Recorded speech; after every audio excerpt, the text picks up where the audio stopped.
नमस्कार दोस्तों, स्वागत है आप सबका हमारे YouTube चैनल पर। आइए डालते हैं एक नजर दिन भर की 10 बड़ी खबरों पर। सुप्रीम कोर्ट से ईडी को झटका, सोरेन की जमानत का आदेश बेहद तर्कसंगत।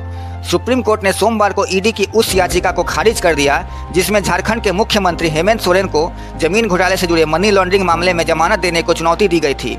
सुप्रीम कोर्ट ने कहा कि झारखंड हाईकोर्ट का आदेश काफ़ी सोच विचार कर दिया गया था और उसने किसी भी बयान को गलत तरीके से नहीं लिया था।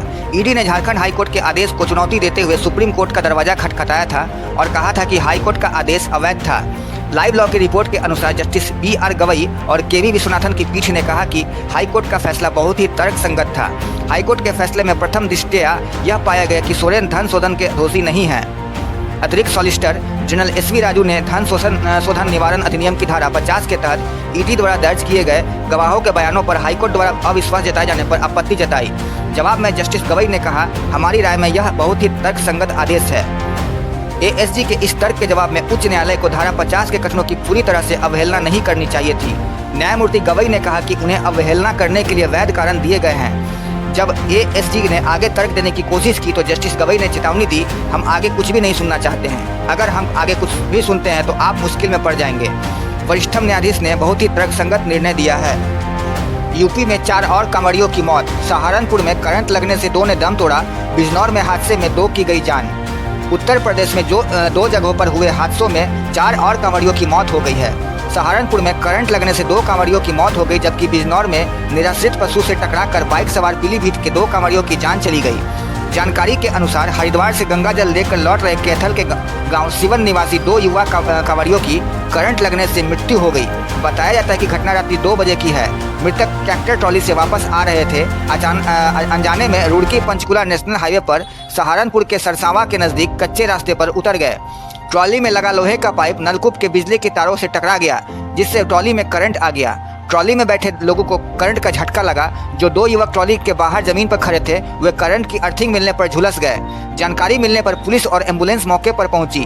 दोनों को उठाकर मेडिकल कॉलेज ले गया, जहां चिकित्सकों ने दोनों को मृत घोषित कर दिया।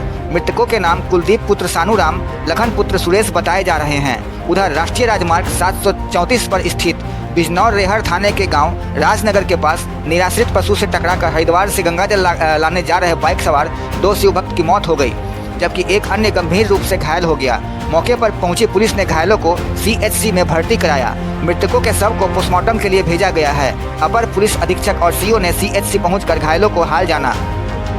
धर्मांतरण विरोधी कानून और सख्त बनाने के लिए बिल पेश, क्या साबित करना चाहते हैं योगी?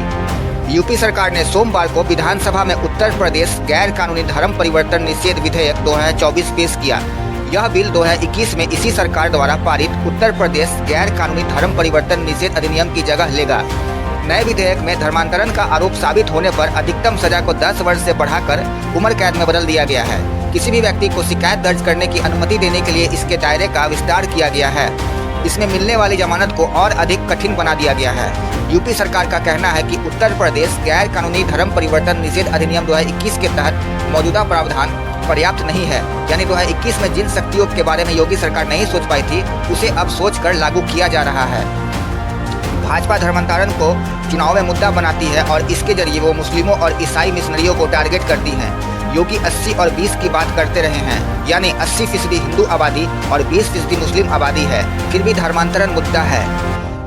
नए विधेयक में प्रावधान है कि कोई भी व्यक्ति जो धर्म परिवर्तन करने के इरादे से किसी व्यक्ति को उसके जीवन या संपत्ति के भय में डालता है, हमला करता है या बल का उपयोग करता है, शादी का वादा करता है या उकसाता है, किसी नाबालिग महिला या महिला को शादी के लिए उकसाता है या साजिश रचता है, किसी व्यक्ति को तस्करी करने या अन्यथा उसे बेचने या इसके लिए उकसाने का प्रयास करने या साजिश रचने पर कम से कम 20 साल की कठोर सजा से दंडित किया जाएगा, जिसे उम्र कैद तक बढ़ाया जा सकता है।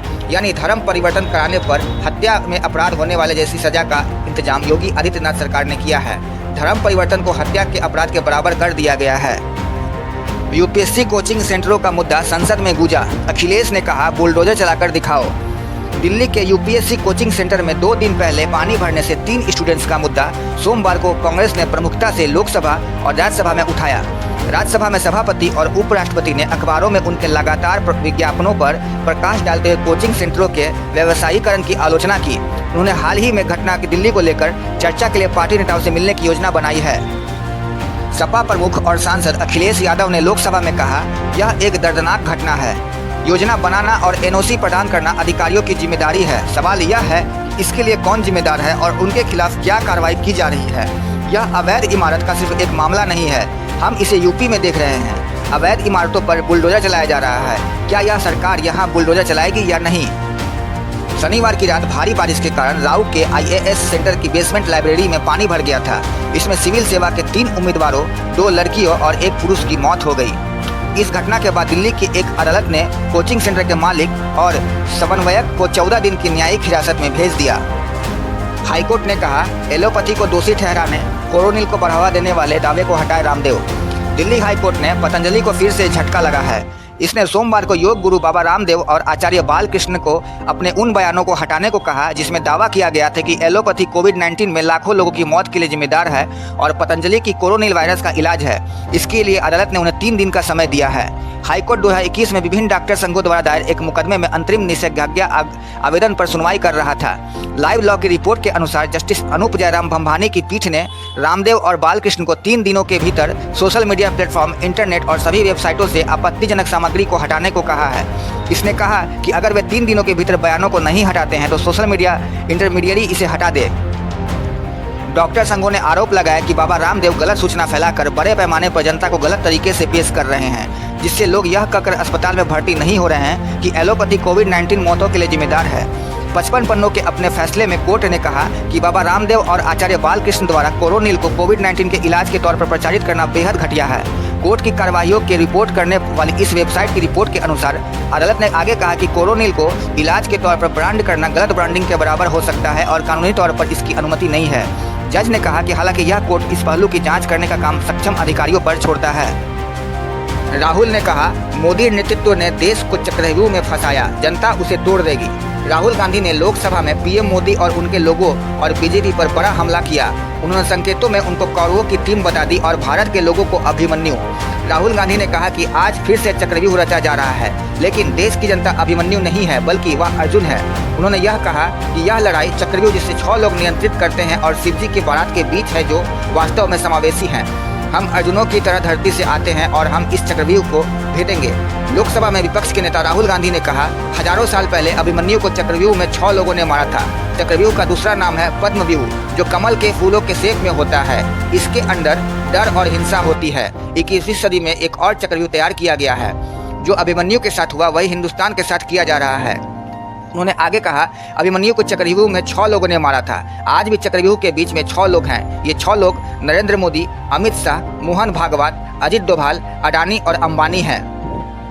राहुल गांधी सोमवार को लोकसभा में बोल रहे थे। उन्होंने कहा, हजारों साल पहले कुरुक्षेत्र में 6 लोगों ने अभिमन्यु को चक्रव्यूह में फंसाकर मार डाला था। मैंने थोड़ा शोध किया और पता चला कि चक्रव्यूह को पद्मव्यूह भी कहते हैं, जिसका मतलब है कमल का फूल। चक्रव्यूह कमल के आकार का होता है। उन्होंने कहा, 21वीं सदी में भी नया चक्रव्यूह बना है, वह कमल के आकार का है।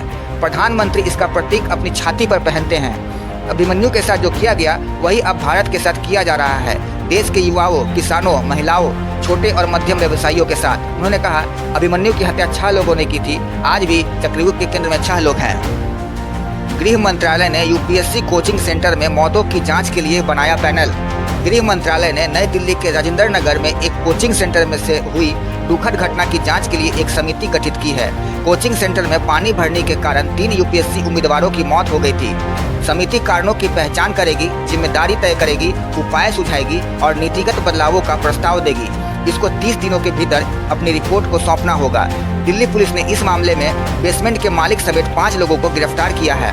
गृह मंत्रालय ने एक्स पर पोस्ट में कहा कि गृह मंत्रालय ने नई दिल्ली के ओल्ड राजेंद्र नगर स्थित एक कोचिंग सेंटर में हुई दुर्भाग्यपूर्ण घटना की जांच के लिए एक समिति गठित की है।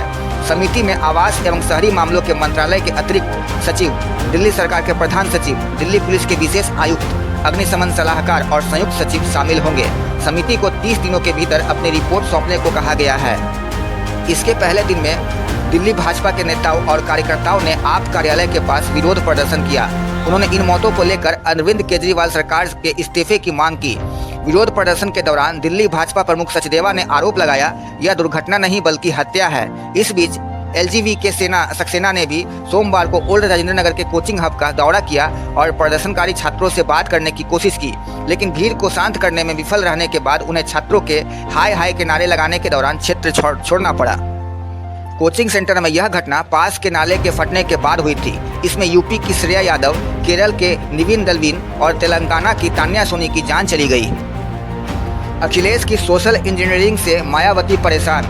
बहुजन समाज पार्टी प्रमुख मायावती ने सपा के ब्राह्मण चेहरे माता प्रसाद पांडे को उत्तर प्रदेश विधानसभा में विपक्ष का नेता नियुक्त करने पर सोमवार को सपा पर कटाक्ष किया।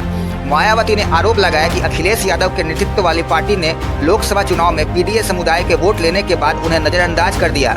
यादव ने लोकसभा चुनाव से पहले पीडीए यानी पिछड़े दलित और अल्पसंख्यक का नारा दिया था। इस नारे के सहारे अखिलेश ने यूपी में लोकसभा चुनाव का माहौल बदल दिया। समाजवादी पार्टी ने रविवार को 7 बार के विधायक माता प्रसाद पांडे को राज्य विधानसभा में नेता विपक्ष नियुक्त किया। नियुक्ति पर प्रतिक्रिया व्यक्त करते हुए मायावती ने दावा किया कि एसपी ने लोकसभा आम चुनावों में पीडीए वोट इकट्ठा किए, खासकर संविधान को बचाने के नाम पर उन्हें गुमराह किया।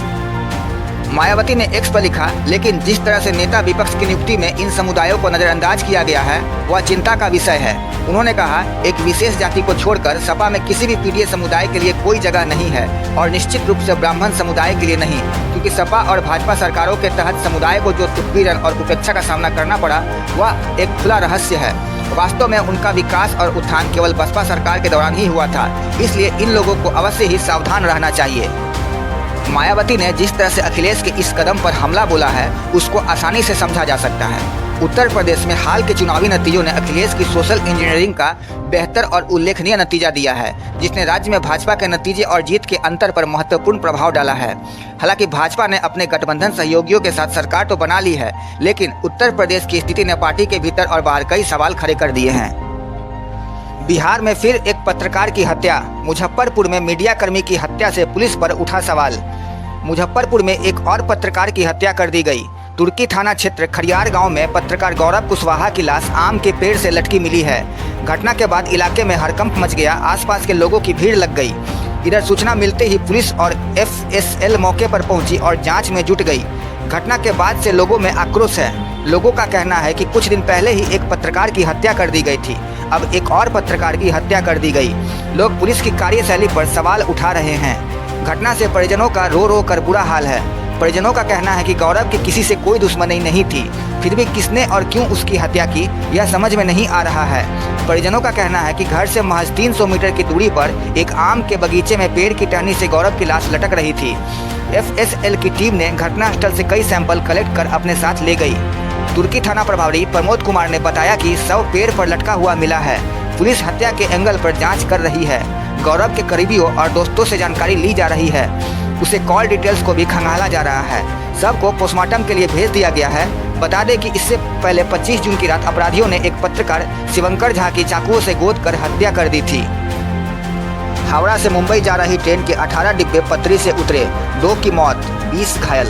राहत बचाव कार्य जारी। झारखंड के सरायकेला खरसावां जिले में मंगलवार तड़के train number 12810 Mumbai Howrah mail के 18 डिब्बे पटरी से उतर गए। घटना में 2 लोगों की मौत की खबर है, वहीं 20 यात्री घायल हो गए। कुल घायलों के 5 लोगों को हल्के चोटें आई हैं और उनको घटनास्थल पर ही इलाज दिया जा रहा है। हालांकि कुछ यात्रियों को अस्पताल में भर्ती कराया गया है। हावड़ा से सोमवार रात को निकली यह ट्रेन मंगलवार तड़के ही हादसे का शिकार हुई। चक्रधरपुर रेलवे संभाग के पीआरओ ने बताया कि यात्रियों को रवाना करने के लिए ट्रेन का इंतजाम किया जा रहा है। पुलिस ने बताया कि यह दुर्घटना जमशेदपुर से करीब 80 किलोमीटर दूर बड़ा बांस के पास सुबह 3:45 पर हुई।